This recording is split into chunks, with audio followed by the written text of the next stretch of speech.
I think that's the power, the observation. And most of important scientific discoveries come from pure observation, looking at your analyte and to see how does your analyte responds to a therapy, something that we haven't really done with other drug screening platforms that we've had.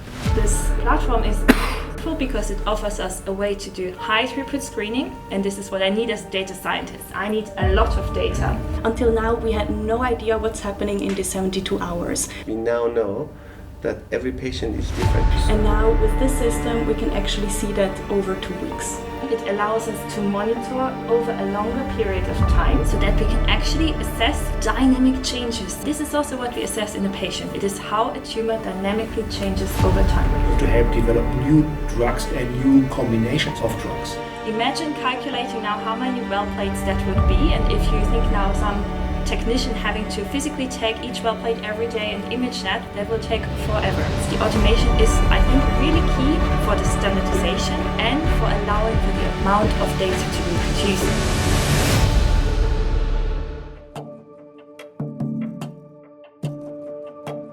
Jens, I'm very excited about the commercialization of the platform and the next steps. You and the team have put in such hard work over the last 7 years, really demonstrating the science, building the automation, and making sure everything was in place. Could you say a few words about yourself and perhaps your vision when founding PreComb 7 years ago?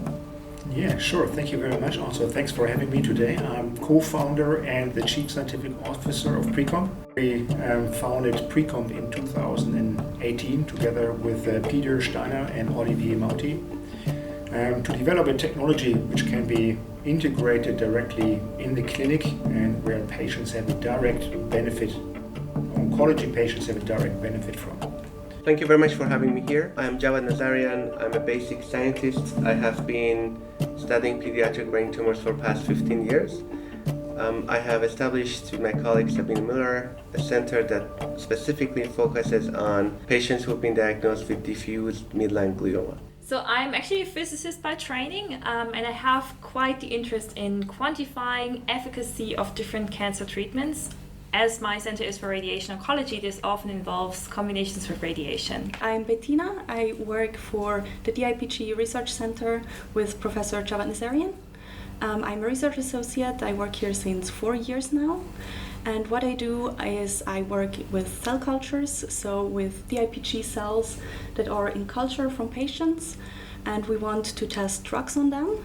At the end of the day, what the patient wants is to have a therapy that works for them. And we know now, after 15 years of doing all of the platforms that we've had for genomic, transcriptomics, proteomics, metabolomics, we now know that every patient is different. For brain tumors, there's a problem that we don't have visibility with the tumor. The tumor is always hiding within the brain.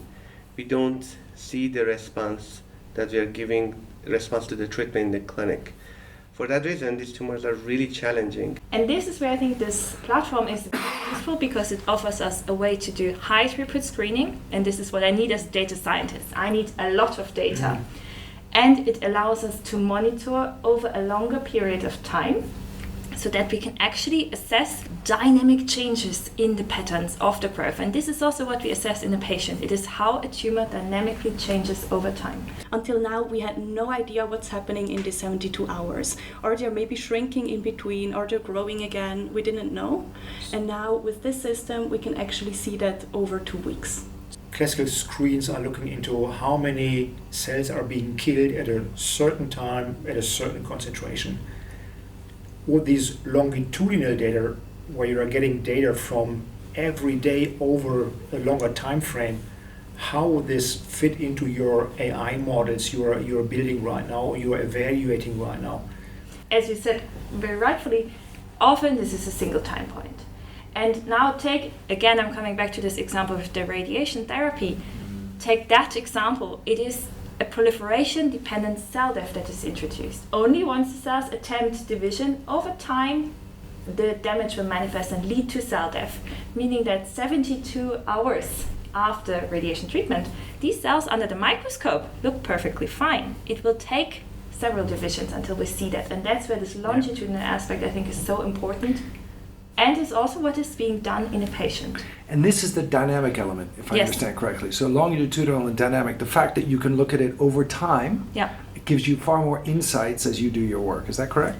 Exactly. I think it is really giving you a more holistic picture of how the population as a whole responds. The PreComb system changes this equation and provides an opportunity that now we can have cells, give them the drug, and literally observe them and see how they respond. And literally look at them to see what they're doing within the environment that is more close to their physiological environment, because we keep them as spheroids, as tumor balls that essentially have the same sense of being within the brain physiological location. We're observing them, we're not adding any other drugs or chemicals that will change that environment. And by observing them, we can see if the tumor cells are dying, do they stop proliferating, or the spheroid is falling apart, which we have seen actually in some of the drug screens that we have done with PreComb. We've spent quite a lot of effort at PreComb automating our assay and the work that we do. How is that relevant to you? Well, if you think about it, if I need for a drug screen, let's say I need at least 100 different cell lines or at least 100 different drugs so that we can train some form of a data-driven prediction model. Imagine calculating now how many well plates that would be, and if you think now some technician having to physically take each well plate every day and image that will take forever. So in that sense, the automation is, I think, really key for the standardization and for allowing for the amount of data to be produced, different concentrations, ideally different dosing combinations as well. And I think this is only feasible with automation. If you look at what you might have done otherwise, had we not the automation, right? We didn't have the prototype. How does this change the time you're spending, the effort, and frankly, the error rate? If you do it here, if Bettina would do it now here, it for sure would be it would be slightly different than when I would prepare it even here or at a different lab. That's even worse. So what we can do with our device is that we actually automate that. So the process, the medium exchanges, the drugging, that happens in the device. So it's fully automated, and it's the same if we perform it now for their plates or for plates from another collaborator. There is like a huge difference.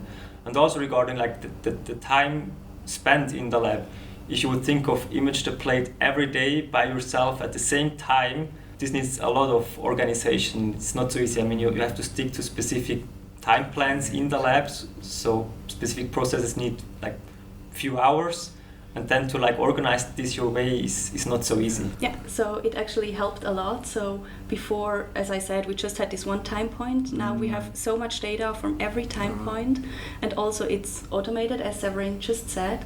So we don't have to care about it. We don't have to look up the cells every day. So it's actually, we have a lot more time to also do other things, to prepare the next plates, to look at the data, adapt for the next screen. I think that's the power, that observation. And most of important scientific discoveries come from pure observation, looking at your analyte and to see how does your analyte respond to a therapy, something that we haven't really done with other drug screening platforms that we've had. So in 3 to 5 years, I hope that we have validated the technology platform for a number of different solid cancer types. To have a sufficient data universe, as Professor Nazarian mentioned already, which we can use in addition to guide not only oncology therapy decision, but also to have developed new drugs and new combinations of drugs. I would like to see our platform in 50, 100, 50 after 3 years, 100 after 5 years, clinical institutions being used for drug development, for research, and also for therapy decision. I would like to see our platform making an impact, and that we can prove that we can make really an impact on cancer patients' health status.